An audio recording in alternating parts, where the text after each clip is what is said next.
I know my Lord.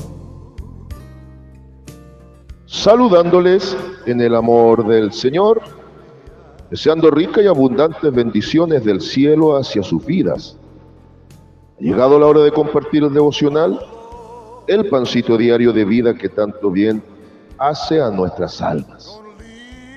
Corresponde nuestra segunda parte de nuestra sección de un tema en tres.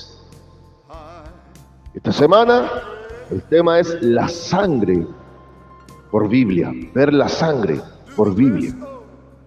Ya hemos visto el significado profundo y rotundo que tiene la sangre asociado a la vida. Podríamos hacer una ecuación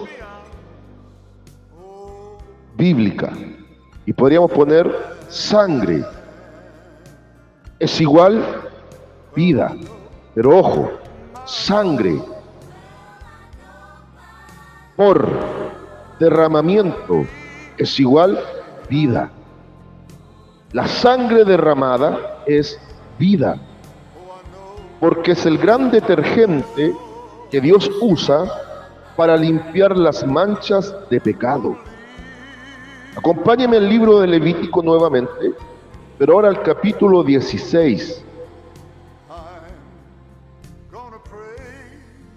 Desde el versículo 18.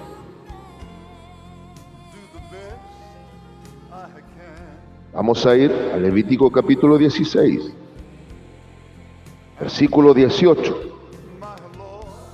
versículo 19.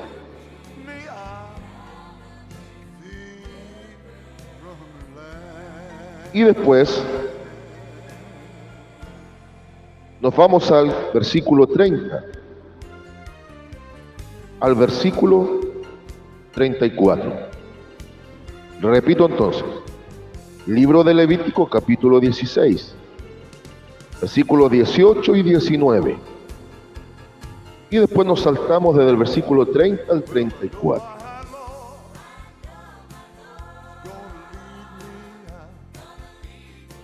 Y después vamos a echar una miradita así, igual profunda, así, al versículo 15.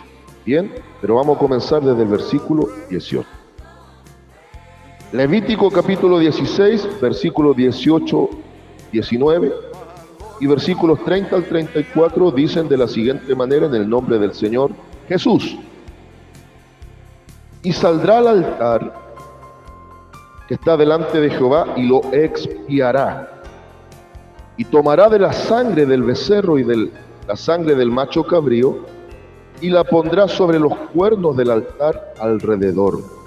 Y esparcirá sobre él de la sangre con su dedo 7 veces, y lo limpiará, y lo santificará de las inmundicias de los hijos de Israel. Versículo 30 al 34. Porque en este día se hará expiación por vosotros, y seréis limpios de todos vuestros pecados delante de Jehová. Día de reposo es para vosotros, y afligiréis vuestras almas en estatuto perpetuo. Hará la expiación el sacerdote que fuere ungido y consagrado para ser sacerdote en lugar de su padre. Y se vestirá las vestiduras de lino, las vestiduras sagradas, y hará la expiación por el santuario santo y el tabernáculo de reunión. También hará expiación por el altar, por los sacerdotes y por todo el pueblo de la congregación. Y esto tendréis por estatuto perpetuo, para hacer expiación una vez al año por todos los pecados de Israel. Y Moisés lo hizo como Jehová le mandó. Amén.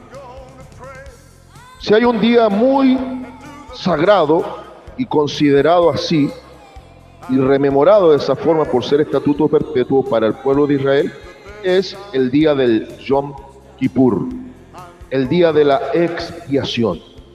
Ya habíamos dicho que expiar tiene que ver con el quitar culpas, limpiar culpas y cubrir culpas. Quitar, limpiar, cubrir, pero vamos en el orden. Cubrir, quitar y limpiar. Cubrir, quitar y limpiar. Y la parte de la cobertura es muy notable aquí, porque hasta antes de Cristo y su obra magna de la cruz, solo había una cobertura temporal por el pecado. Pero la sangre, en su aplicación literal, en las esferas espirituales, provocaba el quitar culpas de pecados y limpiar esos pecados para hacer la paz entre el Dios santo que había sido ofendido por el pecado humano y el humano que se reconocía a través de un intermediario que era el sumo sacerdote para estar en paz. Por eso Pablo después escribe desde un punto doctrinal diciendo, sobre todo en la carta a los Efesios, que Cristo hizo la paz, provocó la paz y derribó la pared del pecado que impedía la comunión con Dios, haciendo la paz a través de la obra de la cruz. El ceremonial era bien interesante, porque se buscaban dos machos cabríos, dos chivatos, uno para ser sacrificado, otro para ser expulsado. ¿Y quién ejercía esta labor de sacrificar los machos cabríos y el becerro de cordero? Era el sumo sacerdote. Dentro de un cuerpo de muchos sacerdotes, desde los hijos de Aarón se escogía a uno para que fuera el sumo sacerdote, el máximo sacerdote. Y el libro de Levítico, así también como Deuteronomio, y también sobre todo Éxodo, que nos muestra lo que Dios demandó de la forma del tabernáculo, lugar de la reunión, los implementos, el mobiliario y aún la forma de vestir de los sacerdotes, nos muestra la riqueza en las vestiduras que usaba el sumo sacerdote. Sus vestiduras resaltaban y eran muy notables frente a la forma sencilla de los demás sacerdotes. Pero el día de la expiación, el día donde se iba a derramar sangre para cubrir, quitar y limpiar pecados, en este caso, propios del sacerdote, propios del sacerdocio y propios del pueblo de Israel, había un cambio de ropa. Se quitaba las ropas espléndidas y se ponía ropas finas, pero también sencillas, de color blanco, hablando de lo que Cristo haría, todo Dios y todo hombre. Por eso Juan, cuando inicia su evangelio, nos enseña que el verbo se hizo carne. Pablo en Filipenses capítulo 2, versículos 6 al 11 nos muestra que el Hijo de Dios dejó su trono momentáneamente por el tiempo indicado para hacerse hombre y se despojó de su gloria, pero no de su divinidad. No dejó de ser Dios, pero hubo un cambio de ropaje. Las ropas espléndidas de rey las cambió por ropas sencillas de siervo, y el esplendor de la gloria de Dios en sí mismo la cubrió con carne y sangre, al igual que usted y yo. Y en San Mateo 17, en la transfiguración en el monte Tabor, Cristo dejó traslucir desde el velo de su carne y sangre la gloria implícita y explícita en él, todo Dios y todo hombre. Y ese día, con esa ropa sencilla, el sacerdote sobre el cual caía la suerte, degollaba el macho cabrío pertinente. El otro era expulsado, simbolizando el pecado y la maldición quitada. Pero el otro macho cabrío significaba y simbolizaba la muerte del inocente por culpa, y valga la redundancia, del culpable.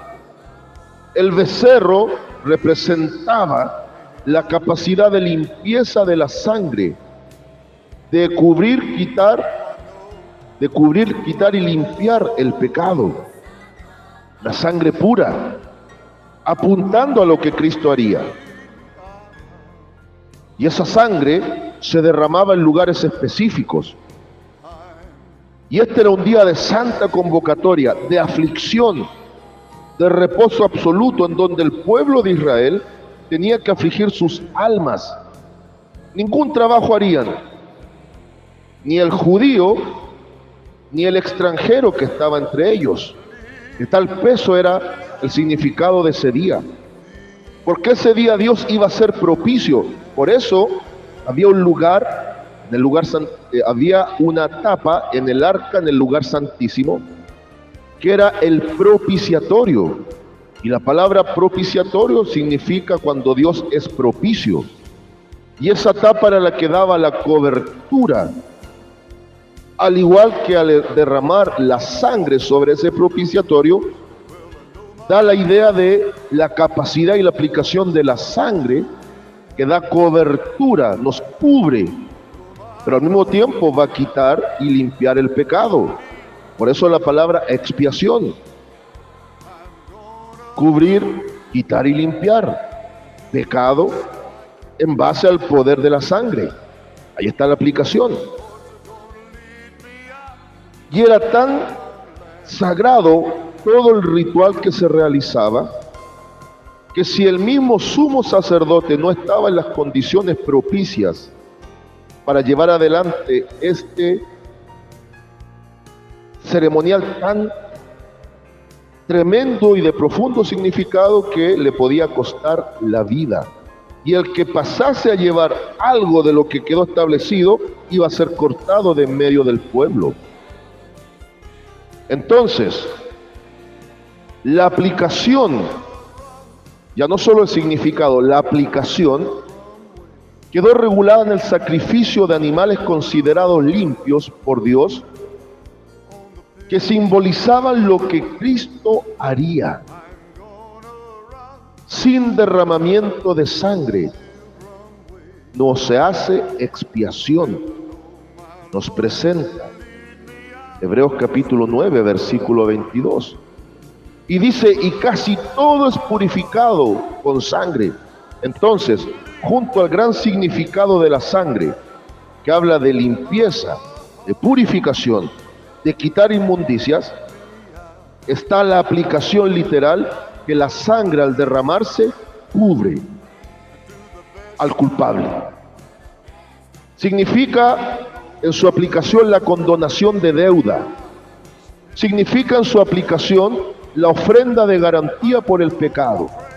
Significa en su aplicación que es la moneda de cambio que Dios usaría para saldar la deuda de pecado. Pero aquí viene lo tremendo. Y ahora la tercera parte, cuando veamos su alcance, el inocente tenía que padecer, sufrir, morir y derramar su sangre por causa del culpable. A la conclusión, hubo alguien que una vez me dijo, todo lo que hicieron con Cristo es la injusticia más grande que te puedas imaginar. A lo cual tuve que responder, desde tu simple mirada humana, tienes toda la razón, pero desde la mirada bíblica y tratando de mirar con los ojos de Dios, la obra hecha por Cristo y todo lo que se hizo en Cristo, por Cristo e incluso en contra de Cristo, refleja, manifiesta y demuestra la perfecta justicia de Dios. Ahora, ¿por qué no podía ser un mortal común y corriente? Porque todo mortal común y corriente, como usted o como yo, ya veníamos contaminados, manchados y depravados por causa del pecado. Todos estos animalitos que fueron sacrificados en la regulación de la ley simbolizaban al Cordero perfecto del sacrificio, nuestro Señor Jesús. Saludos de paz, amor y bendición desde Longavía cada uno de ustedes. And I know my Lord's gonna lead me Amén.